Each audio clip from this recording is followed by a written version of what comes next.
ପିଲାମାନେ ଆମେ ଆଜି ଅଷ୍ଟମ ଶ୍ରେଣୀର ଓଡ଼ିଆ ବ୍ୟାକରଣର ଦ୍ୱିତୀୟ ଅଧ୍ୟାୟ ପଢ଼ିବା, ଯାହାର ଟପିକ୍ ହେଉଛି ଧ୍ୱନି, ଲିପି, ବର୍ଣ୍ଣ ଓ ଅକ୍ଷର। ତ ଆଜି ଆମେ ଜାଣିବା ଧ୍ୱନି କାହାକୁ କୁହାଯାଏ, ଲିପି କାହାକୁ କୁହାଯାଏ, ବର୍ଣ୍ଣ କ'ଣ ଓ ଅକ୍ଷର କ'ଣ। ତ ଏଇ ସମ୍ବନ୍ଧରେ ଜାଣିବା। ତ ଆମେ ଓଡ଼ିଆ ପଢ଼ୁଛନ୍ତି ମାନେ ଓଡ଼ିଆ ବ୍ୟାକରଣ ନିହାତି ଜାଣିବା ଆବଶ୍ୟକ। ତ ତାହେଲେ ଆଜି ଜାଣିବା କ'ଣ? ଧ୍ୱନି। ଫାଷ୍ଟ ଅଛି ଧ୍ୱନି। ଧ୍ୱନି, ଲିପି, ବର୍ଣ୍ଣ, ଅକ୍ଷର। ତ ଭାଷା ସମ୍ବନ୍ଧରେ ଆଲୋଚନା ବେଳେ ଧ୍ୱନି କଥା କୁହାଯାଇଛି। ଭାଷାର ମୂଳ ଉପାଦାନ ଧ୍ୱନି। ତାହେଲେ ଆମେ ଫାଷ୍ଟ ଆମେ ଭାଷା ଯେଉଁ କହୁଛନ୍ତି ବା କଥା କହୁଛନ୍ତି ତାର ମୂଳ ଉପାଦାନ କ'ଣ? ଧ୍ୱନି। କିପରି ଜାଣିବା? ଆମେ ପାଟିରୁ କିଛି ବି ଯାହା ବାହାରୁଛି, ଆମର ମୁହଁରୁ ଯାହା ବାହାରୁଛି ତାହା ଧ୍ୱନି ଆକାରରେ ବାହାରୁଛି, ତ ସେଇଟାକୁ ଧ୍ୱନି କୁହାଯାଏ। ତ ଧ୍ୱନି ଆମର ଭାଷା ମାଧ୍ୟମରେ ଆମେ କଥାବାର୍ତ୍ତା, ଧ୍ୱନି ମାଧ୍ୟମରେ ଆମେ ଭାଷା କହୁଛନ୍ତି, ବୁଝିପାରିଲେ? ତ ଧ୍ୱନି କ'ଣ? ଆମ ଚାରିପାଖରେ ଘଟୁଥିବା ଯେକୌଣସି କମ୍ପନରୁ ଆମ କାନକୁ ଯାହା ଶୁଣାଯାଏ ତାକୁ ଧ୍ୱନି କୁହାଯାଏ। ଏଇଠୁ ଆମେ କ୍ୱେଶ୍ଚିନ୍ ଗୋଟେ ପାଇଗଲେ, କ୍ୱେଶ୍ଚିନ୍ର ଆନ୍ସର୍ ଗୋଟେ ବି ପାଇଗଲେ। କ'ଣ? ଧ୍ୱନି ହେଉଛି ଆମ ଚାରିପାଖରେ ଯାହା ସବୁ କମ୍ପନ ଆସୁଛି, ଯାହା ଆମ କାନକୁ ଶୁଣାଯାଉଛି, ସେ କିଚିରିମିଚିରି ଶବ୍ଦ ହଉ କି ସୁ ସୁ ଶବ୍ଦ ହଉ କି ଯାହା ବି ଶବ୍ଦ ତାହା ଆସୁଛି ଆମକୁ ଶୁଣାଯାଉଛି, ତାକୁ ଆମେ କ'ଣ କହିବା? ଧ୍ୱନି କହିବା। ତ ମନେ ରଖ ପିଲାମାନେ, କ'ଣ? ଆମ ଚାରିପାଖରେ ଘଟୁଥିବା ଯେକୌଣସି କମ୍ପନରୁ ଆମ କାନକୁ ଯାହା ଶୁଣାଯାଏ ତାକୁ ଧ୍ୱନି କୁହାଯାଏ। ଯଦି ପ୍ରଶ୍ନ ଆସେ ଧ୍ୱନି କାହାକୁ କୁହାଯାଏ, ଆମେ ଆନ୍ସର୍ ଲେଖିବା। ତ ଏଇଠି ମୁଁ ଗୋଟେ ପ୍ରଶ୍ନର ଉତ୍ତର ତମମାନଙ୍କୁ କହିଦେଲି, ବୁଝିହେଲା? ତାପରେ ମେଘ ବରସିଲେ ଟପର ଟପର ଧ୍ୱନି ହୁଏ ନା ନାହିଁ? ତ ମୁଁ କହିଲି ଯାହା ଆମ କାନକୁ ଶୁଭାଯିବ ଆମ ଚାରିପାଖରେ ତାକୁ ଧ୍ୱନି କହିବା। ତ ମେଘ ବରସିଲେ କେମିତି ସାଉଣ୍ଡ ହୁଏ? Topper topper. ତ ସେଟା ଗୋଟେ ଧ୍ୱନି କ୍ରିଏଟ୍ କରୁଛି, ତାକୁ ଆମେ ଧ୍ୱନି ବୋଲି କହିବା। ସେମିତି ପବନ ବହିଲେ ସୁ ସୁଅ ଧ୍ୱନି ହୁଏ, ଘଡ଼ଘଡ଼ି ମାରିଲେ ଗର୍ଜନ ଶୁଭେ। ସେମିତି ଗାଡ଼ି ଘୋଡ଼ାର ଧ୍ୱନି ଅଛି। ପଶୁପକ୍ଷୀ କୀଟପତଙ୍ଗମାନ ମଧ୍ୟ ଧ୍ୱନି ସୃଷ୍ଟି କରିବାର କ୍ଷମତା ଅଛି, ହେଲା। କିନ୍ତୁ ମଣିଷ ଏକମାତ୍ର ପ୍ରାଣୀ ଯିଏ ନିଜ ପ୍ରୟାସ ଦ୍ୱାରା ଧ୍ୱନିକୁ ନିୟନ୍ତ୍ରଣ କରି ଉପସ୍ଥାପନ କରିପାରେ। ମଣିଷ ଗୋଟିଏ ପ୍ରାଣୀ ଯିଏ ଧ୍ୱନିକୁ ନିୟନ୍ତ୍ରଣ କରିକି ଉପସ୍ଥାପନ କରିଛି। ମାନେ ଧ୍ୱନି ମାଧ୍ୟମରେ ଆମେ ଭାଷା କିଛି ବି ଶବ୍ଦ କହିପାରୁଛନ୍ତି, ହେଲା। ତ ଏପରିକି ମନ ଭିତରେ ସୃଷ୍ଟି ହେଉଥିବା ଭାବକୁ ନିୟନ୍ତ୍ରଣ କରି ମଣିଷ ଚୁପ୍ ରହିପାରେ, କଥା ବୁଲେଇ ବଙ୍କେଇ କହିପାରେ କିମ୍ବା ରୋକଠୋକ ସତ କହିଦେଇ ପାରେ। ପୁଣି ଇଚ୍ଛା ଅନୁସାରେ ଧୀରେ କହିପାରେ, ବଡ଼ ପାଟିରେ ଚିତ୍କାର କରି କହିପାରେ, ଆଉ ଅନ୍ୟ ଶୈଳୀ ମଧ୍ୟ ବ୍ୟବହାର କରିପାରେ। ମଣିଷ ଏକମାତ୍ର ପ୍ରାଣୀ ଯିଏକି କଥା ସବୁ ଢଙ୍ଗରେ କହି ଜାଣିପାରେ, ନୁହଁ କି? ଆମେ ଧୀରେ କହିପାରିବା, ବଡ଼ ପାଟିରେ କହିପାରିବା, ଚିତ୍କାର କରି କହିପାରିବା, ଆଉ ଅନ୍ୟ ଶୈଳୀ ମାଧ୍ୟମରେ ବି କହିପାରିବା, ବୁଝିହେଲା କି? ତ ଆମ ଓଡ଼ିଶାରେ ବହୁତ ସାରା ଲୋକ ଅଛନ୍ତି, ଓଡ଼ିଆରେ କଥା ହେଉଛନ୍ତି କିନ୍ତୁ ତାଙ୍କର କଥା କହିବାର ଶୈଳୀ ଟିକେ ଅଲଗା। ସବୁ ଜିଲ୍ଲାରେ ସମସ୍ତଙ୍କର ଓଡ଼ିଆ କଥାଟା ସିମିଲାର ଲାଗେନି, ଟିକେ ଭାବ ଢଙ୍ଗ ଦେଇ କଥାବାର୍ତ୍ତା କରିଥାନ୍ତି, ତାଙ୍କ କହିବା ଶୈଳୀଟା ଟିକେ ଅଲଗା ଥାଏ।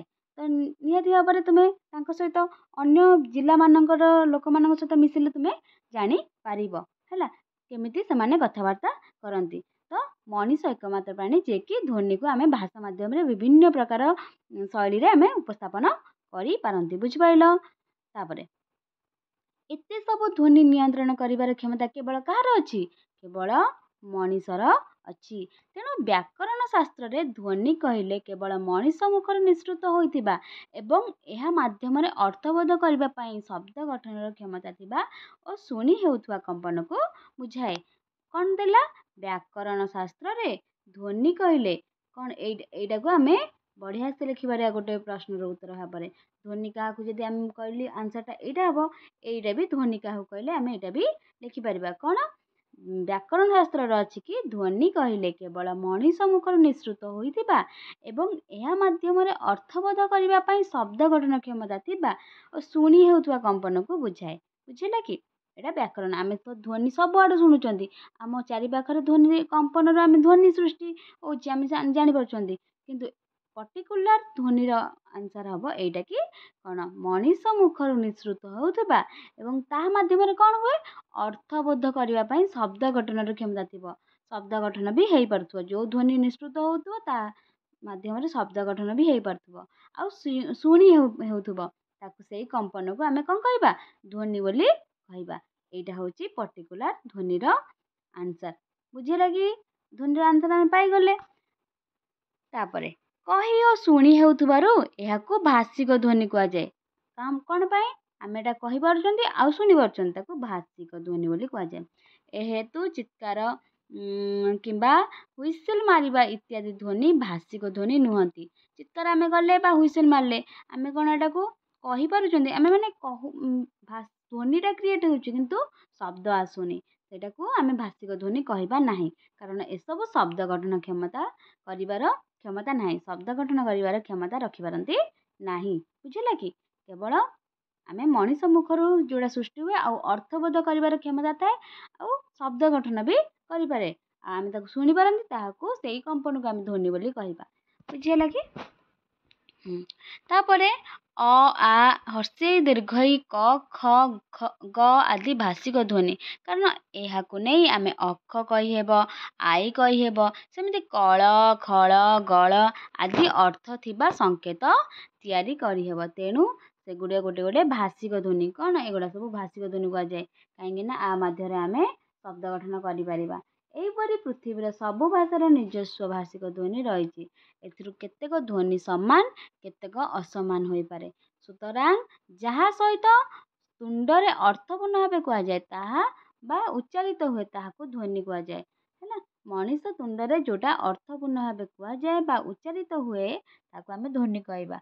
ध्वनिर आक्षरिक अर्थ आमे बुझी पाइले आक्षरिक डेफिनेशन जोटा कि आमे कोन मनीष मुखरु निसृत होउतबा एवं ताहा माध्यम अर्थबोध करिबा पई शब्द गठनर क्षमता थिबा और शुणी हेउतबा कंपन को आमे कोन कहबा ध्वनि कहबा।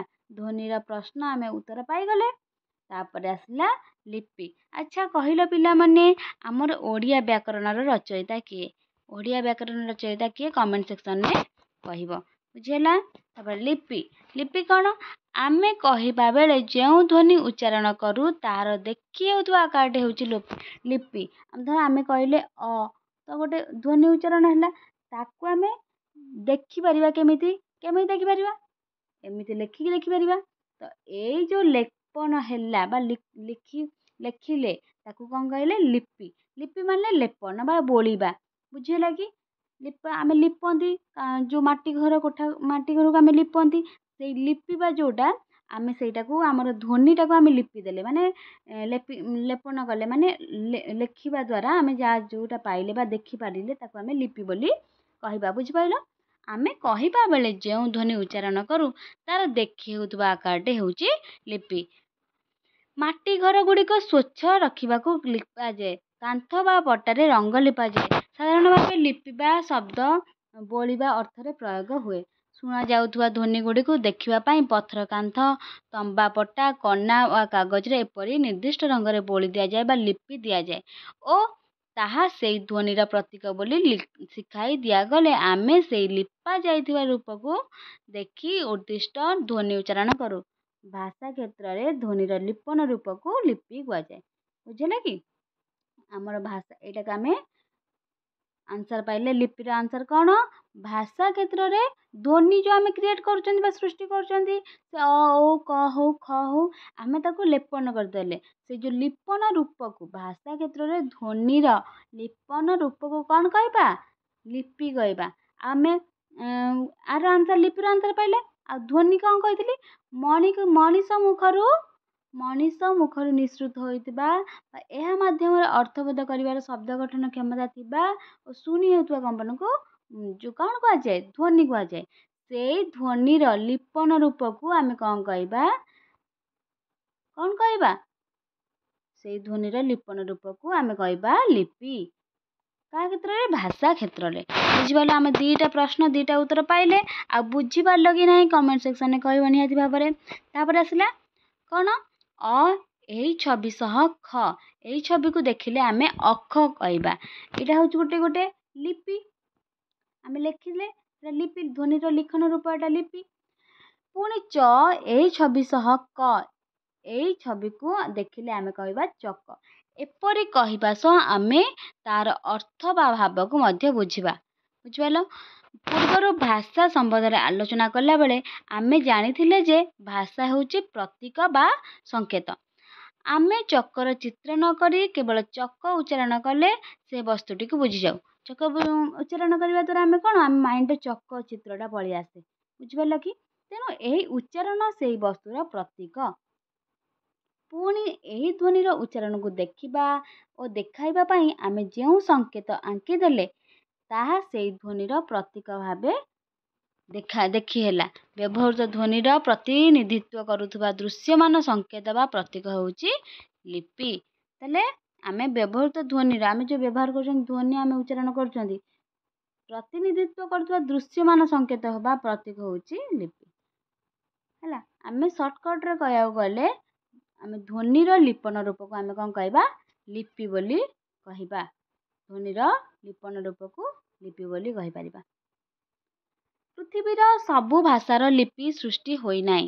ସମୃଦ୍ଧ ଓ ବିକଶିତ ଭାଷାମାନଙ୍କରେ ଜ୍ଞାନକୁ ସାଇତି ରଖିବା ପାଇଁ ଓ ଆଦାନ ପ୍ରଦାନ ପାଇଁ ଲିପିର ବ୍ୟବହାର କରାଯାଏ।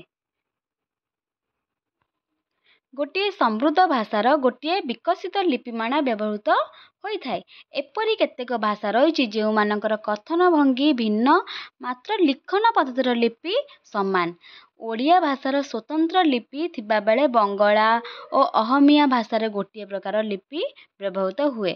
ଆମେରିକା ଅଧିବାସୀ ନିଜ ଭାଷାକୁ ଇଂରାଜୀ ନ କହି ଆମେରିକାନ୍ ଭାଷା ବୋଲି କୁହନ୍ତି।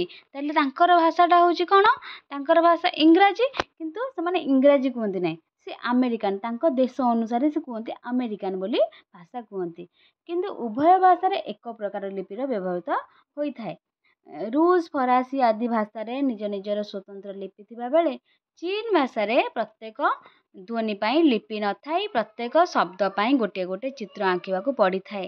ଚୀନରେ ଆମର ଧ୍ୱନି ପାଇଁ ଲିପି ନଥାଏ, ଆମେ ତାଙ୍କ ଧ୍ୱନିକୁ ଲେଖିପାରନ୍ତି ନାହିଁ। ସେମାନେ ସେଇ ଶବ୍ଦ ଯେଉଁ ଉଚ୍ଚାରଣ କରନ୍ତି ତାକୁ ଚିତ୍ର ଆଙ୍କିବାକୁ ପଡ଼ିଥାଏ। ଏହି ଚିତ୍ରଲିପି ମଧ୍ୟ ସେ ଭାଷାର ସ୍ୱତନ୍ତ୍ର ପ୍ରଦର୍ଶନ କରିଥାଏ। ବୁଝିଲା?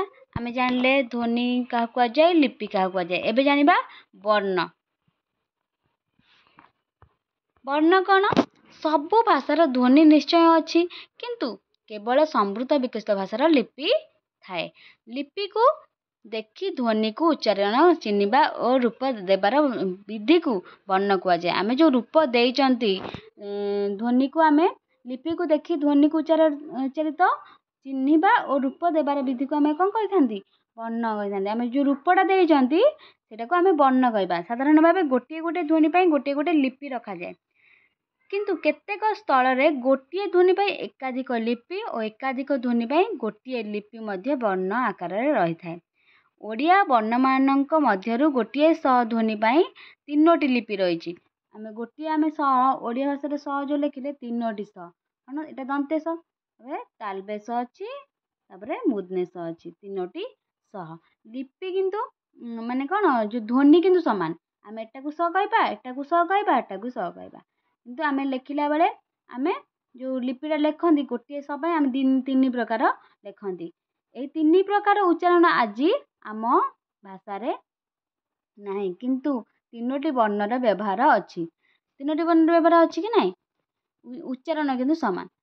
ହର୍ଷ ଇ ଦୀର୍ଘ ଇ, ଆମେ ତାକୁ କ'ଣ କୁହନ୍ତି? ଇ ଏବଂ ହର୍ଷ ଦୀର୍ଘକୁ ଉ କହିଥାନ୍ତି।